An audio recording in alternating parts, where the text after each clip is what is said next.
ध्यानाभ्यास के लिए कृपया अपने नेत्रों को बंद कर लीजिए। हमारा सुख बाहर नहीं है, इसलिए बाहर देखना जानना नहीं। जब बाहर देखना जानना बंद करते हैं तो हम स्वतः ही अपने से युक्त हो जाते हैं।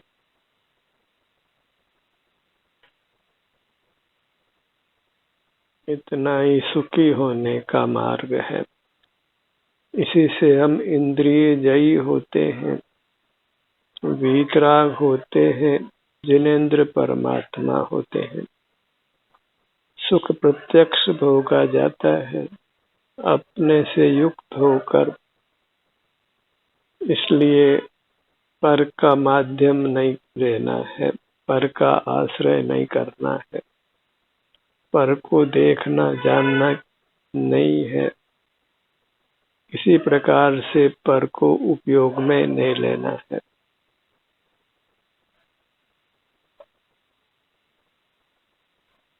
जब हम पर से विमुख होते हैं या पर का आश्रय नहीं करते हैं, पर के सन्मुख नहीं रहते हैं, तो स्वतः ही हमें अपने सुख का अनुभव होने लगता है।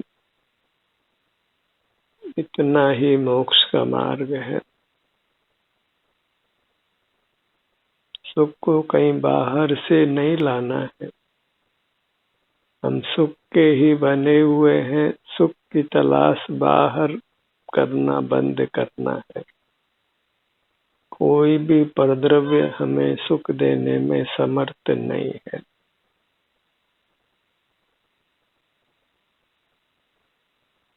इतना भी पर का ज्ञान करते हैं, उससे कदाचित लौकिक जीवन भले ही अनुकूल होता हो, लौकिक जीवन में ज्ञान भले ही साधक होता हो, पारलौकिक जीवन में वह बाधक होता है। लौकिक जीवन और पारलौकिक जीवन विलोम है। लौकिक जीवन पराधीनता से होता है और पारलौकिक जीवन स्वाधीनता से।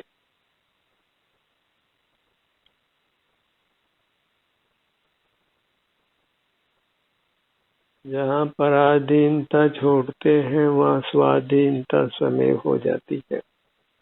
पराधीनता से होने वाला दुख मिट जाता है और स्वाधीनता से होने वाला सुख प्रकट हो जाता है।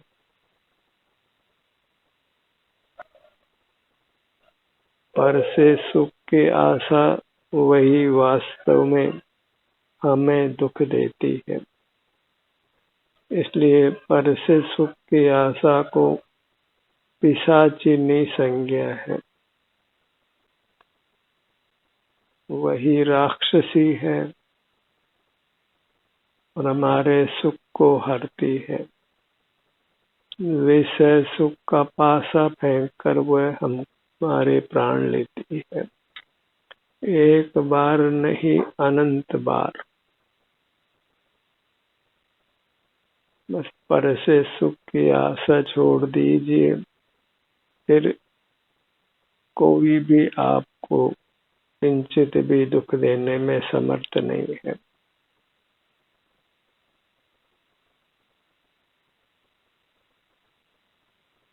बाहर की दुनिया में जितने भी चेतन अचेतन पदार्थ हैं, उनसे सुख की आशा छोड़ना है। पराधीन सपने सुख नाही, फिर पर कोई भी क्यों न हो, भले देव हो, गुरु हो, शास्त्र हो, दया करने के लिए गरीब दुखी प्राणी हो, विषय सुख की सामग्री हो कि विषय दुख की सामग्री हो, सारा ब्रह्मांड हमको किंचित भी सुख देने में समर्थ नहीं है। सुख आता अपने भीतर से है। और हम मान लेते हैं कि सुख बाहर से आया, पर लक्ष्य में ऐसा भ्रम उत्पन्न होता है। इसलिए पर का लक्ष्य छोड़िए तो स्वतः ही आप अपने से युक्त होते हैं, स्वतः ही ध्यान घटता है, आप अंतर्मुखी होते हैं, अपने सुख को प्रत्यक्ष भोगते हैं, स्वाधीनता से भोगते हैं।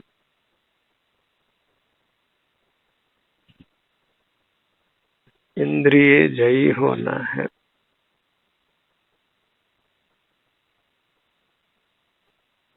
मूर्त इंद्रियों को उपयोग में नहीं लेना है, अर्थात इंद्रिय ज्ञान नहीं करना है, अर्थात इंद्रिय ज्ञान के विषयों को नहीं जानना है। इंद्रिय ज्ञान के विषय इंद्रियां और इंद्रिय ज्ञान, इन तीनों को इंद्रिय संज्ञा है और उन तीनों को जीतना ही इंद्रिय जय करना है, और इंद्रिय जय करना ही सुखी होना है, परमात्मा होना है।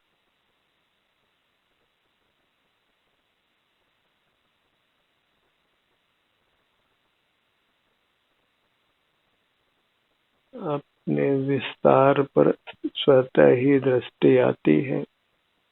यदि बाहर में सुख का भ्रम हम छोड़ देते हैं,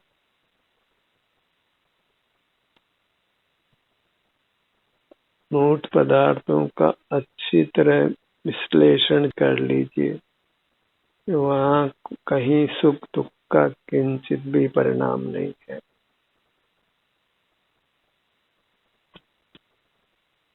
इसलिए बाह्य पदार्थ हमारे इंद्रियों के विषय होते हैं, उनको सुख का कारण मानना बंद कीजिए।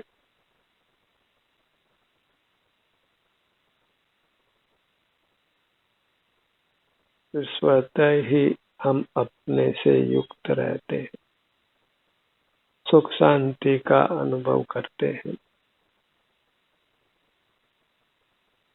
अपनी मूर्त ही हमारे लिए उपादेय होती है, सर्वस्व होती है। अपनी मूर्त को ही सर्वस्व मानना है, इसलिए वही वास्तव में नमन करने योग्य है। मेरा मुझको नमन है।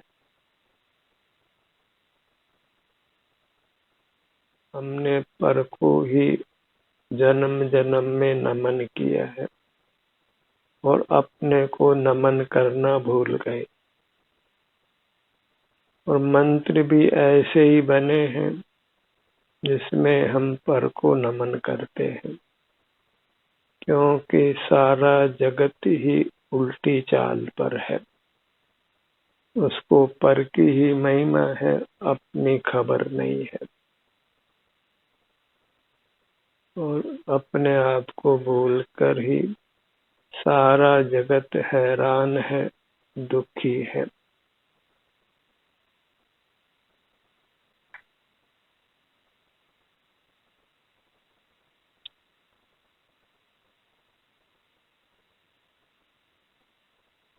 अपने में सहज ही उतर जाते हैं जब बाहर से हमारी दृष्टि फिर जाती है।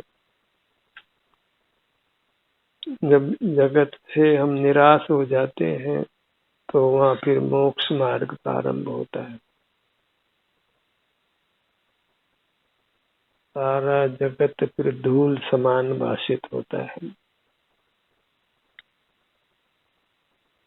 विषय सुख की सामग्री सुलभ होने पर भी वह ग्राह्य प्रतीत नहीं होती है, उसको ग्रहण करने की इच्छा नहीं होती है।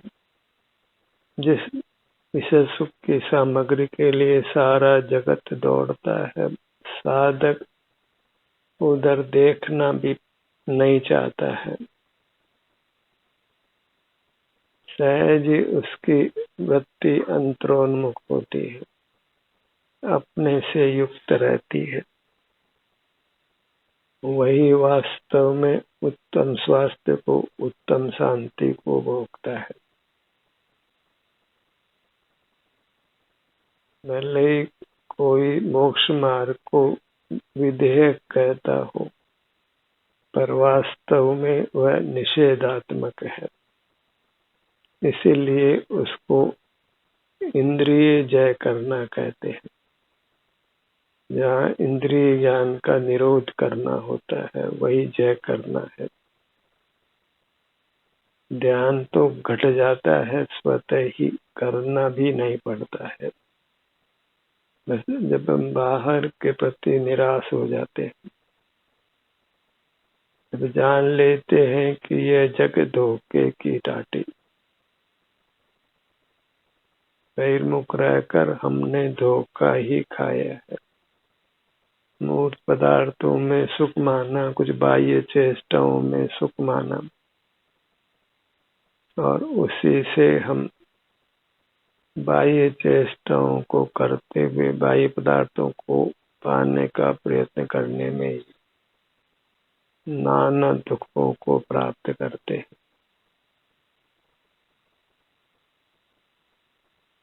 बाहर के आमोद प्रमोद के कितने भी कार्यक्रम करिए, वे सब के सब आपके जीवन को कष्टमय बनाते हैं, मोक्ष मार्ग और मोक्ष से दूर करते हैं।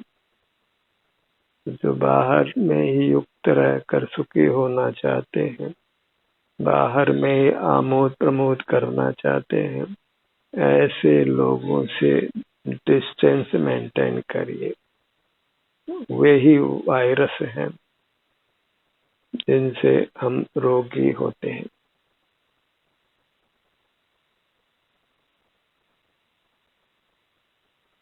वे ही संसार में मिथ्या ज्ञान का प्रचार करते हैं।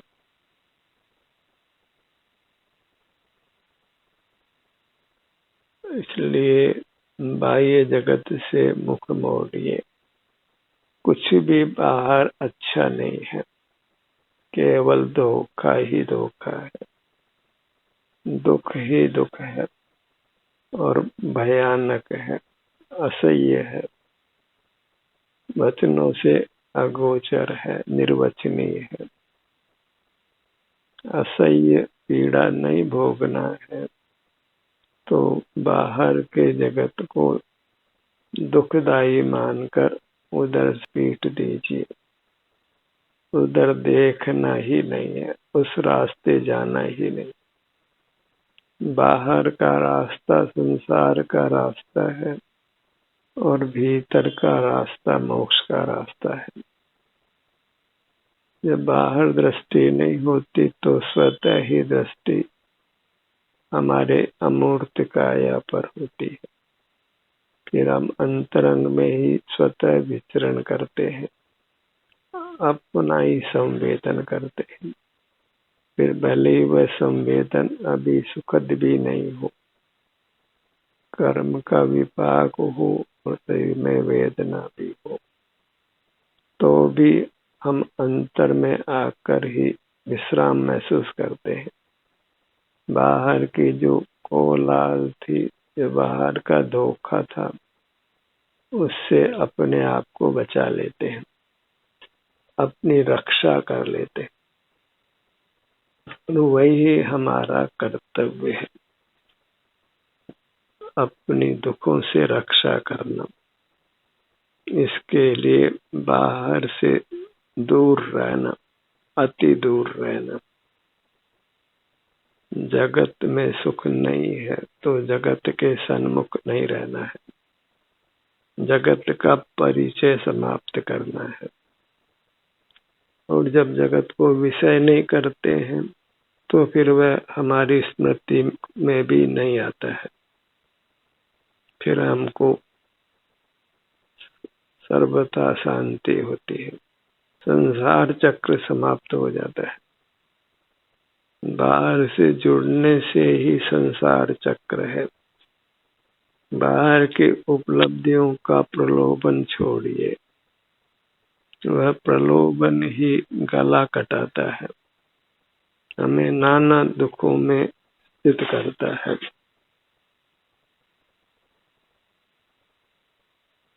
ध्यान का क्या सुझाव दिया जाए, वह तो स्वतः ही होने वाला है, बशर्ते कि हम बाहर से निराश हो जाए, लौट के बुद्धू घर को आए। इतना ही मोक्ष का मार्ग है। बाहर से हैरानगी लगे तो सहज ही जीव अंतर में आता है। जिसको बाहर की कड़ी धूप में भी अच्छेपन का भ्रम हो तो वह फिर छाया में नहीं आता है। जब धूप में ही काम करने का पैसा मिलता हो तो वह धूप में ही काम करके सुख का अनुभव करता है। ऐसे ही दुखों के बीच में ही विषय सुख मिलता है तो हम दुखों में रहते हैं और उसकी ही हमें आदत हो गई है। हम उसी के अभ्यस्त हो गए हैं, उससे भिन्न जीवन की कल्पना भी नहीं कर पाते हैं। और यह स्थिति वास्तव में भयानक से भी भयानक है। बहिर्मुख रहकर हम सुख दुख के कारण बाहर ही मानते हैं। इसने हमको लाभ पहुंचाया, इसने हमारी हानि की, इसने हमारा उपकार किया, इसने हमारा अपकार किया। ये परस्पर एक दूसरे का उपकार अपकार करने की जो चर्चा है वही हमको बहिर्मुख करती है। परस्पर कोई किसी को सुख दुख नहीं दे सकता है, बहिर्मुखता ही दुख देती है। और बहिर्मुखता छोड़कर जब हम अपना ही आश्रय करते हैं, परस्पर का नहीं, तभी हमको सुख की प्राप्ति होती है, हमारा उपकार होता है। परस्पर उपकार करने की बात अत्यंत मिथ्या है। वह सब इंद्रिय ज्ञान में एक भ्रम पैदा होता है।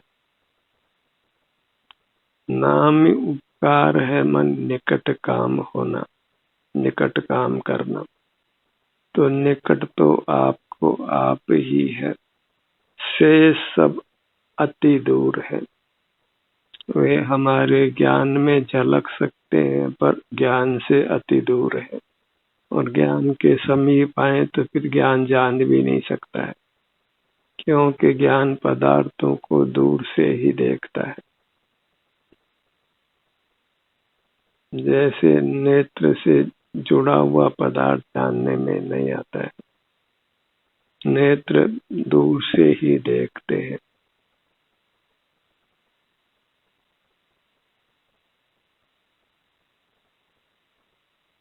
बाह्य पदार्थों में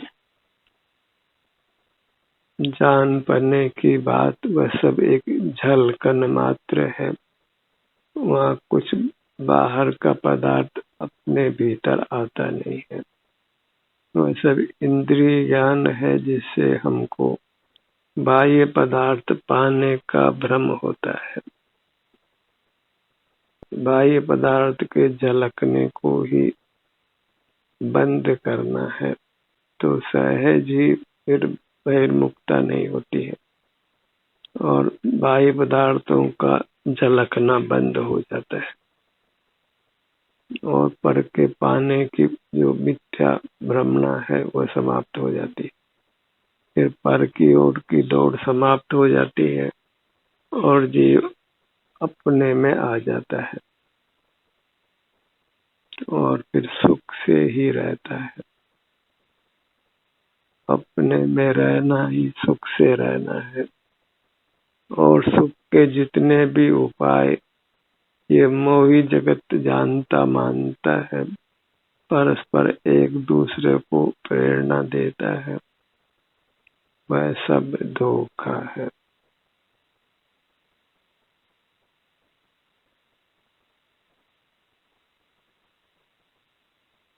अपना रूप निहारो चेतन, जब बाहर से दृष्टि हट जाती है तो ये जीव फिर अपना ही रूप निहारता है। और जब तक बाहर में हित बुद्धि होती है तब तक ये जीव अपना रूप नहीं निहारता है।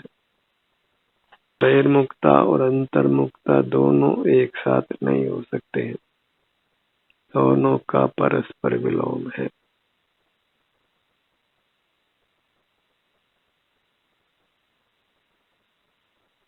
तो बाहर का देखना, जानना और अपना संवेदन करना कदापि संभव नहीं है। एक समय में एक ही हो सकता है। पराश्रय करे तो संसारी होगा और स्वाश्रय करे तो मोक्ष मार्ग और मोक्ष होगा। दोनों एक दूसरे के अत्यंत विलोम हैं।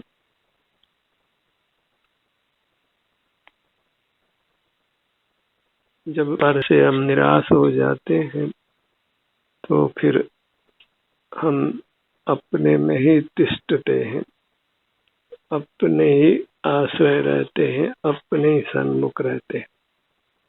तो स्वतः ही फिर अंतर यात्रा होती है। जब तक कर्म का संबंध रहता है तब तक एक स्थान पर स्थिति नहीं होती है। पूरी काया भी एक साथ वेदन में नहीं आती है। ये सब कुछ नैसर्गिक है। कर्म के संबंध से ऐसी स्थिति बनती है और उसी स्थिति से मोक्ष मार्ग चलता है।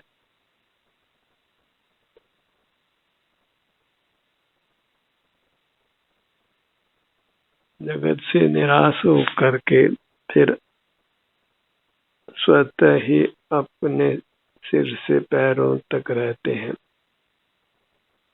तो आप ही अपनी स्थिति को जांच लीजिए, क्या आपको जगत से निराशा हुई है? जगत के सन्मुख रहना दुख रूप लगा है, भयावह लगा है, धोखे का कारण मानते हैं।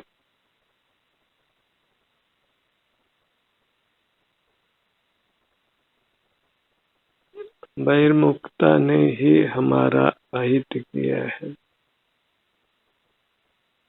किसी अन्य जीव ने, अन्य पदार्थ ने नहीं।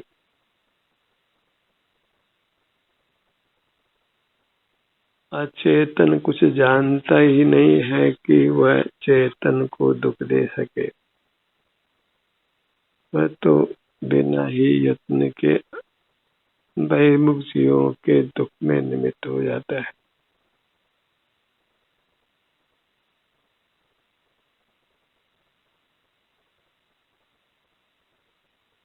आप ही जांचिए, क्या आपकी वृत्ति स्वतः अंतरोन्मुख रहती है, बिना ही किसी पर प्रेरणा के, बिना किसी पर के सुझाव के, तभी आप यथार्थ में मोक्ष मार्गी है। जब आपकी अंतरंग वृत्ति स्वयं ही अंतरोन्मुखी रहती है, आप अपने में ही विहार करते हुए रहते हैं,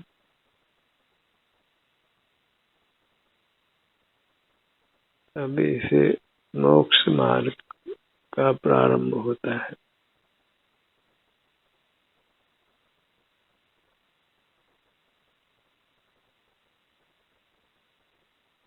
बराबर अपनी स्थिति को जांचते रहिए कि आपको जगत के प्रति निराशा हुई है या नहीं। इंद्रिय ज्ञान आपको अहितकर लगता है या नहीं? मूर्त पदार्थ सुख विहीन लगते हैं कि नहीं? अन्य जीव भी हमारे सुख दुख के कारण नहीं हो सकते, क्योंकि एक द्रव्य का कार्य उस एक द्रव्य में ही होता है। पदार्थ स्वयं ही परिणमन करता है, वह अन्य को किंचित भी परिणमाता नहीं है।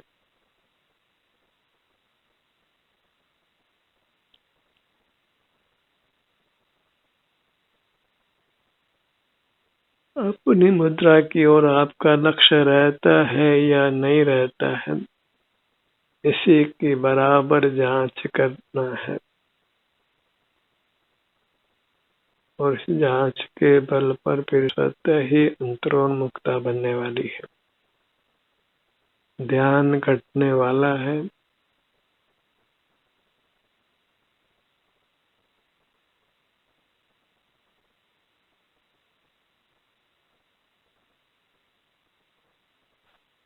अपनी मानसिक स्थिति को जांचते रहिए, अपने स्वास्थ्य की स्थिति को जांचते रहिए। वहाँ कितनी परतंत्रता है और कितनी स्वतंत्रता है। परतंत्रता को मिटाते जाना है और स्वतंत्र होते जाना है। अरोन्मुखता को मिटाते जाना है और स्वोन्मुख होते जाना है। ध्यान का सत्र यही समाप्त होता है। आपकी सहभागिता के लिए धन्यवाद।